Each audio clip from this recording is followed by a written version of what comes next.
Hi friends, இன்றைக்கி ரொம்ப ஹெல்த்தியான ரொம்ப டேஸ்டான பொட்டேட்டோ ஸ்டியூ எப்படி பண்ணலான்னு பார்க்கலாம். கேரளாவோட பண்டிகை நாட்கள்லையும் சரி, முக்கியமான விசேஷங்கள்லையும் சரி, அவங்களோட உணவு பந்தியில் இந்த இஷ்டு கண்டிப்பாக அதில் இருக்கும். ரொம்ப கம்மியான இன்க்ரீடியன்ஸில் ரொம்ப ஈஸியாக அதை நம்ம செஞ்செடுத்துடலாம். அதுக்கு முதல்ல ஒரு பேன் எடுத்து அதில் 3 உருளைக்கிழங்கு இந்த மாதிரி கட் பண்ணி அதை அதில் சேர்த்துக்கலாம். கூடவே 4 பச்சை மிளகாயை 2ஆக கீறி அதையும் அதில் சேர்த்துக்கலாம். நம்ம இதில் மிளகாய் தூளெல்லாம் சேர்த்துக்க போகிறதில்ல, இது சேர்த்துக்கிறதா இதோட காரமே. 1.5 இன்ச் அளவு இஞ்சியை சின்ன சின்னதாக கட் பண்ணி அதையும் அது கூட சேர்த்துக்கலாம். 2 மீடியம் சைஸாக இருக்கிற பெரிய வெங்காயத்தை இந்த அளவுக்கு கட் பண்ணி அதை சேர்த்துக்கலாம். இது எல்லாமே மூழ்கிற அளவுக்கு தண்ணியை சேர்த்து 3/4 ஸ்பூன் கல்லுப்பையும் சேர்த்து மிக்ஸ் பண்ணி நம்ம நல்லா மசியார அளவுக்கு வேக வச்சு எடுத்துக்கலாம்.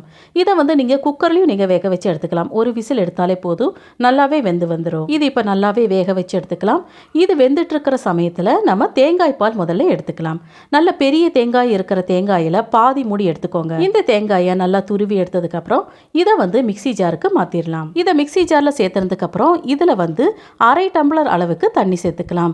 தண்ணி சேர்த்ததுக்கப்புறம் நல்லா நைஸாக அரைச்செடுக்காமல் கொஞ்சம் தரியாக இருக்கிற மாதிரி அரைச்சி எடுத்துக்கோங்க. அதுக்கப்புறமா மெல்லிசான துணியில் அதிலிருந்து நம்ம தேங்காய் பாலை எடுத்துக்கலாம். பாருங்கள், 1/2 டம்ளர் தண்ணி தான் ஊற்றிருக்கோம். அதில் பாருங்கள் 1/2 கப் அளவுக்கு கெட்டியான தேங்காய் பால் நமக்கு கிடைச்சிருக்கு. இப்போ நமக்கு 1/2 கப் அளவு கெட்டியான தேங்காய் பால் ரெடியாச்சு. நம்ம வேக வச்ச உருளைக்கிழங்கு பாருங்கள் நல்லாவே வெந்து வந்திருக்கு. கரண்டியை வச்சு லைட்டாக இதே போல் மசிச்சு விட்டுக்கோங்க. பாருங்கள், ரொம்பவும் உடச்சி விடாமல் அங்கங்கே உடச்சி விட்டால் போதும். இந்த அளவுக்கு உடச்சி விட்டதுக்கப்புறம் இன்னுமே கொஞ்சம் கெட்டியாயிரும். இந்த டைமில் நம்ம எடுத்து வச்சிருக்கிற 1/2 கப் அளவு தேங்காய் பாலை அதில் சேர்த்துக்கலாம். நீங்கள் ஒரு டைம் இந்த ரெசிபியை நீங்கள் செய்ய ஆரம்பிச்சிட்டிங்கன்னா அடிக்கடி செய்வீங்க. அந்த அளவுக்கு ரிச்சான டேஸ்ட்டாக இருக்கும். தேங்காய் பால் சேர்த்ததுக்கப்புறம் ரொம்ப கொதிக்க விடக்கூடாது. கொஞ்சம் சூடானாலே போதும், நம்ம ஸ்டவ் ஆஃப் பண்ணிக்கலாம். நம்மளுடைய ஸ்டூ பாருங்கள் எவ்வளோ சூப்பராக ரெடியாச்சு. இதுக்கு மேலே 3 ஸ்பூன் அளவு தேங்காய் எண்ணெயை ஊற்றி விட்டுக்கோங்க. அதுக்கப்புறமா பச்சையான கருவேப்பிலைகளை மேலாப்பில் இதே போல் தூவி விட்டு நம்ம மூடி வச்சுக்கலாம். இதை 5 மினிட்ஸ் கழித்து ஓப்பன் பண்ணி பார்த்தா அவ்வளோ மணமாக இருக்கும்.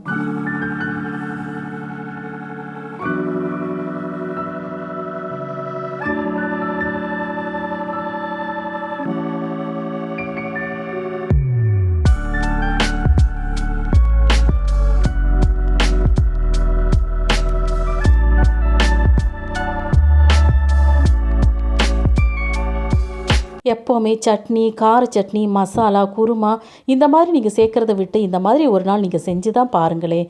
வயிற்றுக்கும் ரொம்பவே இதமாக இருக்கும், ரொம்ப ரொம்ப டேஸ்ட்டாகவும் இருக்கும்.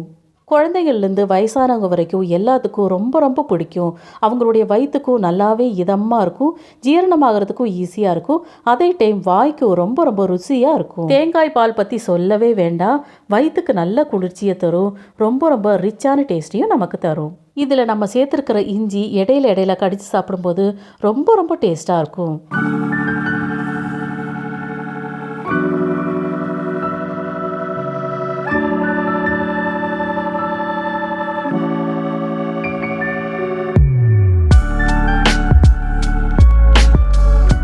முக்கியமாக இடியாப்பத்துக்கு, இட்லிக்கு, தோசைக்கு, ஆப்பத்துக்கு எல்லாத்துக்கும் நல்ல ஒரு காம்போவாக இருக்கும். இந்த ஒரு ரொம்ப ரொம்ப ஹெல்த்தியான டேஸ்டான ரெசிபியோட ஒரு சூப்பரான திருக்குறளையும் பார்ப்போமா? இன்றைய திருக்குறள் குறள் 123. செறிவறிந்து சீர்மை பயக்கும் அறிவறிந்து ஆற்றின் அடங்க பெறின். அப்படின்னா அடக்கமாக வாழ்கிறது தான் சிறந்த வாழ்க்கை அப்படின்னு நினச்சி வாழ்கிறவங்களோட வாழ்க்கையில் நன்மைகளும் பாராட்டுகளும் குவியும். இந்த வீடியோ அவங்க எல்லாருக்கும் ரொம்பவே பிடிச்சிருக்குன்னு நம்புகிறேன். தேங்க்ஸ் ஃபார் வாட்சிங்.